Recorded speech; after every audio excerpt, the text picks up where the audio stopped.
What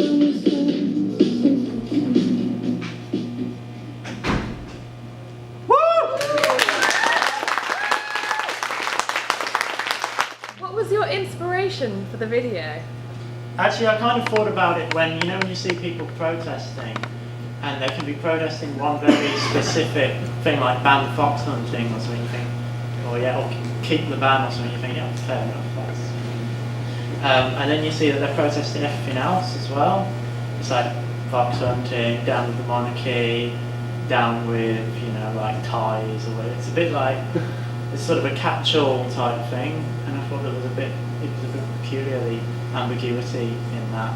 So if you do want to affect change, you've got to work into your sort of lifestyle. Why is it called subtlety?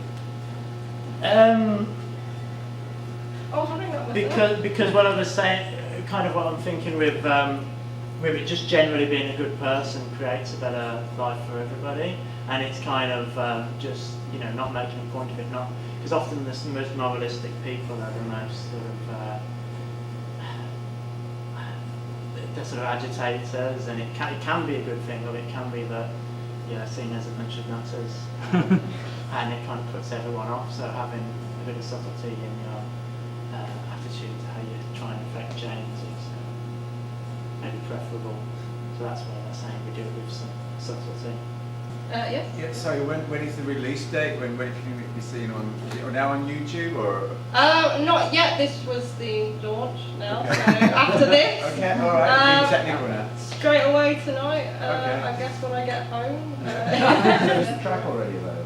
Yes, the track is, yeah. It's available on CD and all other formats other than vinyl and cassette. Do you have a website? Yes. She's got a Kitty. great website.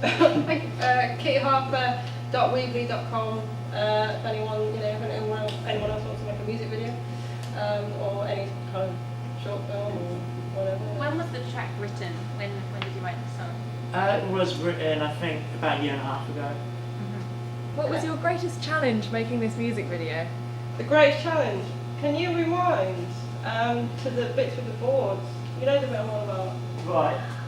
When you're holding up the boards, because there was nothing on those boards, and I put something on those boards, the colours, and I thought, oh, this looks really good, but then I didn't realise you had to animate each frame, and each one took about like an hour each to do. There we go. That bit, yeah. How long did it take to make? How long did it take to make? It was a good 2.5, 3 weeks. Hours? Oh. Yeah, 2.5 hours, yeah. No, it's about 2, 3, I mean, it's lucky that I'm a self-employed music teacher, so I have the time during the day to work on it during the day, so every single day I was working on it from, you know, as soon as I got up, so we're talking about 1 o'clock in the afternoon. No, seriously. So yeah, like, sort of, you know, 6, 8 hours a day, 12 hours a day sometimes. But I love doing this.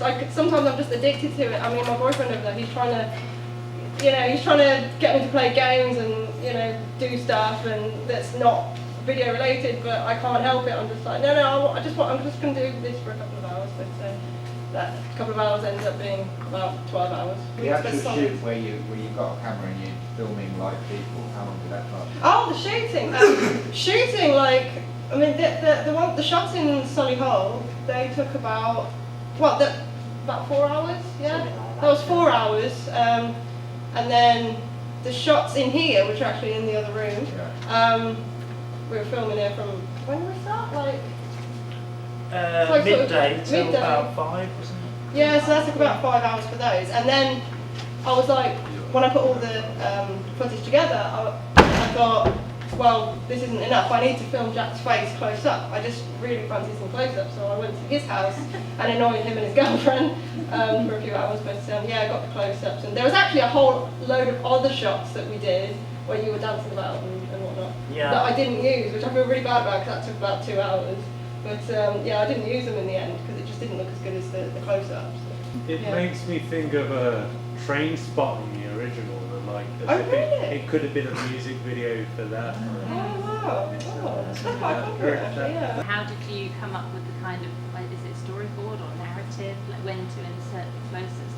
Was that that come about through discussion together, or do you go away and then you think, oh, I've inserted this, can I show you? How do you think this? To be honest, I'm terrible at storyboarding and planning and pre-planning. I usually just go, I just like to wing it and just go, whatever happens on the day, we'll do it on the day. Well, you did have a vague idea of what you wanted. Yeah. I've storyboarded things before, but I can't draw, so no one really knows what's supposed to represent. But I've come up with stuff before and quite detailed ideas. When I was a little kid, I was always, oh, this is going to look amazing, you know.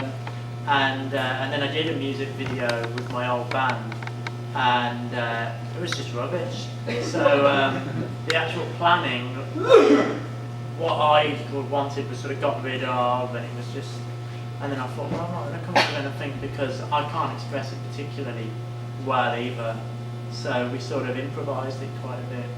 But that's very natural to us, and I'm glad that you let us do that as well. Yeah, absolutely. I mean, I like to. This is why I don't like to pre-plan, because all your ideas just go out of the window, like on the day, and you can just change absolutely everything. I mean, that's what happened with. I did another music video for Mr. David Fryer, sitting right at the back there, not long ago, and there were so many ideas we came up with for that we just didn't use. But I mean, we were quite happy with the outcome for that. So. Yeah, and I was really very happy with good, the outcome for this, because a lot of this was just sort of on the day. I thought the the stuff with the makeup, it reminded me of like early Bowie stuff, and I was just thinking, are you going to go in that direction? Is that correct? It wasn't intentional, but he reminds me of a young Bowie, Yeah, and he said he was absolutely. really complimented by that. That's what I saw there.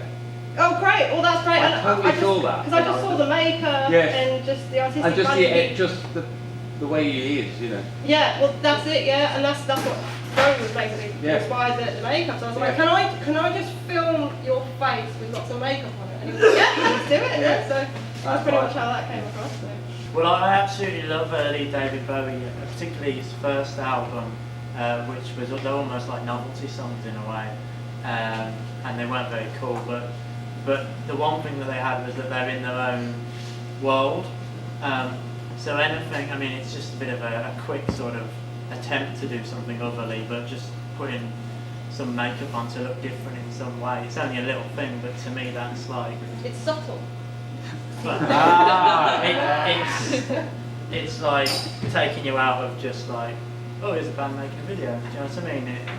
To me, anyway. I wasn't sure if it was just filter or something, but your eyes looked quite like red. Yeah. Did you do something theatrical with your eyes? Well, we Kate punched me before.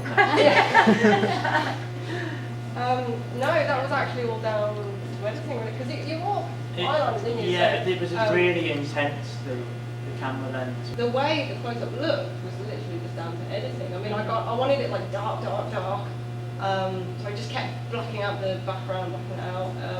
But what you don't realise when you block out the background, everything else goes sort of. All the other colours change, and all the other colours in the face start to change, and they start getting more, harsher. And I was really, I was like, oh, this looks really nice. Yeah, it's got a bit of red there, and it looks. I mean, it works well with the character in the video. So I was like, The background was initially white, so it changed that much. What's your next project? I am a writer as well as a filmmaker. I have a play coming up in November that's going to be performed in Stratford.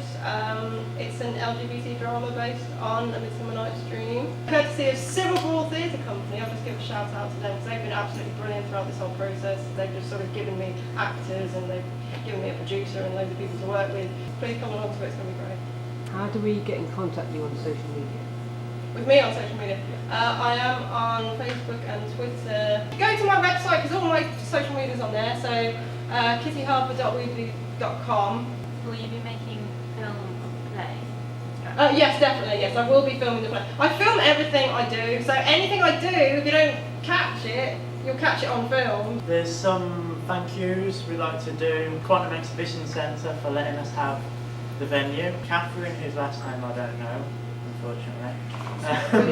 William. Yes. Kate Wilkins, Jack Smith, Dean Price, Sarah Lamb, and David Rhys-Jones David David Freya Freya. as well, of course.